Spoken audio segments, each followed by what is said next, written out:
Are we just gonna hop straight into the bad free agency moves? Because if so, yeah, what the hell, Calgary? What is going on there? Uh, If anyone has been following the Flames of late, it's the Daryl Sutter show. Brad Treliving's a puppet with Daryl Sutter's hand up his ass right now. None of these moves are good. Like they're extra bad, even for Treliving standards, which are always bad. well, I mean, he's really hit or miss, to be honest. Like he either does something really good or something really bad. The only thing he's good at doing is like keeping contracts in house respectable. Like if it's a guy he's already in the system and it's up for extension, he can keep that contract low. That's the only thing he's good at. He has missed every free agency. So, are you not a fan of the Coleman signing then? Not for that term. Not for that term. I Not for the like term. I thought it was okay at the value, but the 6 years is tough. But like, I mean, it's also difficult too because like, I mean, Tree Living came out I think this week or last week and said, you can't just it's not fantasy hockey. You can just snap your fingers and the players will come, right? You have to convince them to come. And I think that's something that's been a really big struggle in Calgary and probably just in the Canadian market in general, if you're not Toronto, um, to get players to want to come. And I feel like that's the point we've gone to is that you have to give them you have to give them a good lump sum and you have to guarantee it for probably longer than you like for them to even come, right? And so it's probably it's probably going to bite the final couple of years here, but I guess they'll just deal with that down the road. It's a future GM problem, probably not Brad's problem, right? When it becomes an issue, in all realisticness. So I think I agree with you, Connor, that like I think that 6 years was a lot, and I didn't like it, but like yeah. at the end of the day, like his hands are kind of tied. Like it was he didn't have a whole ton going on for him this off season. That was his biggest signing, and the rest has kind of been pretty mediocre at best, like pretty low key or Like bad. But like maybe it's just a factor of the players just aren't interested, and nothing's gonna change that. I mean, I don't think that's always true, but I think there's also the mentality that the Flames don't want to do that if it's like a big name guy. The Flames don't want to do that if it's a guy like Dougie Hamilton, for instance. But would they would bend over backwards for some gritty veteran leadership. Like there's zero, like it doesn't make any sense why Eric Goodbranson would get anything more than a PTO, and yet he gets almost $2 million.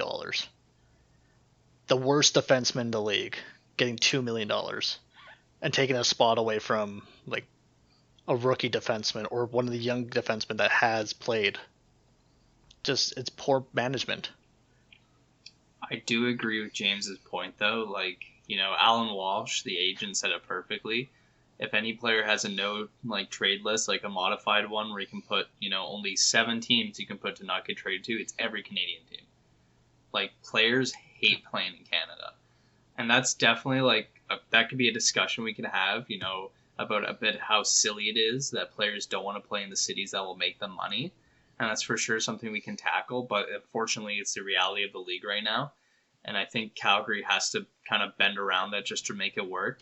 Doesn't excuse some of the signings, but It doesn't make them as much money though sometimes too, right? Because the tax rules here are different than signing like Florida or in Texas where there's no state tax and they can have a lower cap hit but make way more money.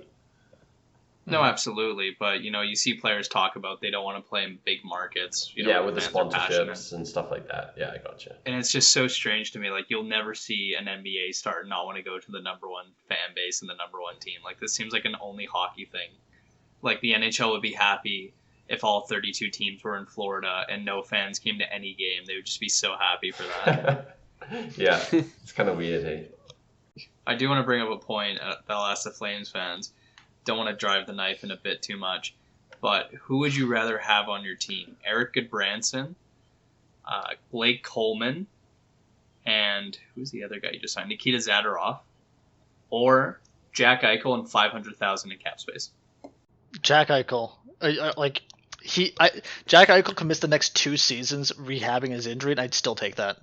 I don't know. That's That's a tough bit though. nuts. And what are you I giving up too for Jack Eichel the as the well? That's only a whole good other part in that is discussion. Coleman, and that's the only thing. Literally, the two defensemen in that trade, or the two defensemen in that idea, are negative values on the ice. They are literally hurting your team. Oh yeah, and I know watching a lot of the games, there's nothing worse, and this happens every single year, every single game it seems for the Calgary Flames, where there's like 5 unnecessary penalties in the third period, and then they lose the game because of it, right? And that's not gonna help. But like I understand your points, Austin. Like the Eichel is a big cap hit, right? And like so they're signing more guys at less money, but at the same time they're taking up a roster spot that maybe someone else could take, a younger prospect. Right? That's the other side that I think. Do you really want to put on these guys that are going to be potentially a negative on the ice? Like, I was reading the comments when they announced the Goodbranson signing, and it was pretty bad. So, Yeah, I've never seen like Flames Twitter instantly all turn like that. Like usually it's like maybe like a 50-50 split, but I couldn't think of one Flames fan that was just like, "Oh yeah, that was a good signing." Every one of them was upset. Well, I Every think one of them. too, when especially like for the Flames, when you lose Giordano, when you lose your captain, long-term captain who has just been incredible for you, and you don't make a signing to replace him, you kind of do all these lower signings, especially like if you don't like who your team's signing. That's how people get mad. I well, mean, I would be furious if the Coyotes traded away Jacob Chitrin and then just re-signed a bunch of old physical guys. So I think that that's what's well, united the fan bases. There hasn't been a replacement for Gio, and it mm, hasn't been good signings either. well, and I'm actually just looking at the quote from Goodbranson when he signed, and actually exactly to Austin's point. Like this is literally what he said. It was kind of a no-brainer when Daryl Sutter called me. So Daryl Sutter's making all the shots. He literally phoned him, I just want. right? It That's what I'm saying. wasn't Treliving. It was Sutter. Sutter's literally playing coach and GM right now, right? He's the classic, the Sutter classic. So I think I that's know kind of Like, funny. Sutter whipped this team into shape a bit, but oh man, has the NHL changed since he won a cup in 2012? Like that is such a bad signing. And I think, the Flames have an issue replacing their stars. Ever since Kiprusoff and Iginla left, they've done nothing. There's been no replacements, and I think whatever the price is, the Flames should pay it to get Eichel.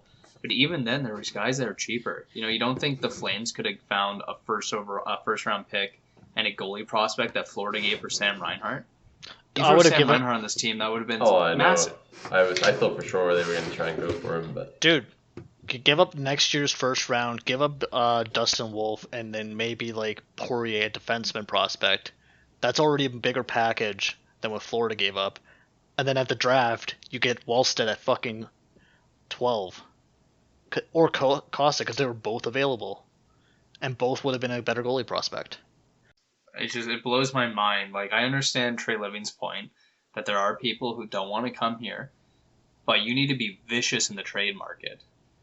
Like I know Arizona had an issue for a long time that the only people who want to come there are, old retired guys who just want to come and retire and have an easy season and an easy market. But that hasn't stopped, Bill Armstrong from being the most aggressive GM out there right now. He's going to force a trade come hell or high water. And that's what you got to do. You got to get her done. And, I always said Jim Benning's the worst offseason GM. Like, he's actual hot garbage, but I think Treliving's starting to take that role.